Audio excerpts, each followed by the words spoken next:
بسم اللہ الرحمن الرحیم، میں ہوں محمد ضیاء الحق اور آپ دیکھ رہے ہیں face media network. P W D rest house میں محکمہ جنگلات اور عوام علاقہ کا ایک اجلاس انعقاد پذیر ہوا۔ اجلاس میں ڈی ایف او ضلع حویلی، رینج افسران اور جملہ سیاسی اور سماجی شخصیات نے شرکت کی۔ اجلاس میں محکمہ جنگلات کے افسران نے شرکت کی۔ عوام کی طرف سے جنگلات کی بے دریغ کٹائی کے خلاف شور پر محکمہ جنگلات ڈی ایف او اعجاز قمر، رینج افسر شفیق کیانی نے ہمراہ اسٹاف عوام کے سامنے معیاری کارڈ اپنے آپ کو پیش کیا۔ محکمہ جنگلات کے افسران نے جنگلات کی کٹائی اور محکمہ جنگلات کے ملازمین کے خلاف شکایات پر کھلی کچہری کا انعقاد کیا، جس میں عوام اور محکمہ کے ذمہ داران نے مل کر طے کیا کہ اگر کوئی بے ضابطگی ہوئی ہے تو اس کو محکمہ کے سامنے بمع ثبوت پیش کیا جائے گا اور اس پر قانونی کارروائی ہو۔ سوشل میڈیا پر بیرونی اضلاع سے آنے والے سیاحوں سے گزارش ہے کہ میں ثبوت مواد شیئر کریں اور اس کے لیے قانونی چارہ۔ ڈی ایف او اعجاز قمر میر، رینج افسران شفیق کیانی، مشتاق راٹھور مقامی افسران ہیں اور اچھی شہرت کے مالک۔ جہاں غلط ہوگا عوام سب کے ساتھ کھڑی ہوگی، مگر سوشل میڈیا پر کردار کشی قطعی درست نہیں۔ محکمہ جنگلات اور عوام دونوں مل کر ایک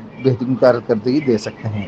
جنگل کاٹنے والے بھی عوام ہی ہوتے ہیں اور بچانے والے۔ عوام علاقہ نے زور دیا کہ محکمہ کے ملازم کم ہیں تو اس کے لیے تحفظ جنگلات کمیٹیاں بنائی جائیں جو جنگل کی حفاظت کریں۔ میٹنگ میں چیئرمین ضلع کونسل جاوید اقبال، چیئرمین بلدیہ شیخ محمد عارف، بلدیاتی نمائندگان، سول سوسائٹی، انجمن تاجران اور عوام علاقہ کی کثیر تعداد نے شرکت کی۔ عوام نے وزیر اعظم آزاد کشمیر کے معاوضے 4 گنا بڑھائے جانے کے عمل کی بھرپور مخالفت کی ہے، کیونکہ یہ برفانی علاقے ہیں، گیس یا دیگر کوئی سہولت موجود نہیں ہوتی تو ایندھن کے لیے لکڑی ہر صورت استعمال ہوتی ہے، اس لیے جو سب کر معاوضہ کے ہیں ان کو بحال رکھا جائے۔ عوام نے وزیر اعظم آزاد کشمیر اور وزیر حکومت راجہ فیصل راٹھور صاحب سے مطالبہ کیا ہے کہ عوام کی مشکلات کو مد نظر رکھتے ہوئے لوگوں کو لکڑی پرانے ریٹ پر دی جائے تاکہ جنگلات کی غیر قانونی کٹائی کو روکا جا سکے۔ سبسکرائب کیجیے FS میڈیا نیٹ ورک اور دیکھتے رہیے تازہ ترین تبصرے اور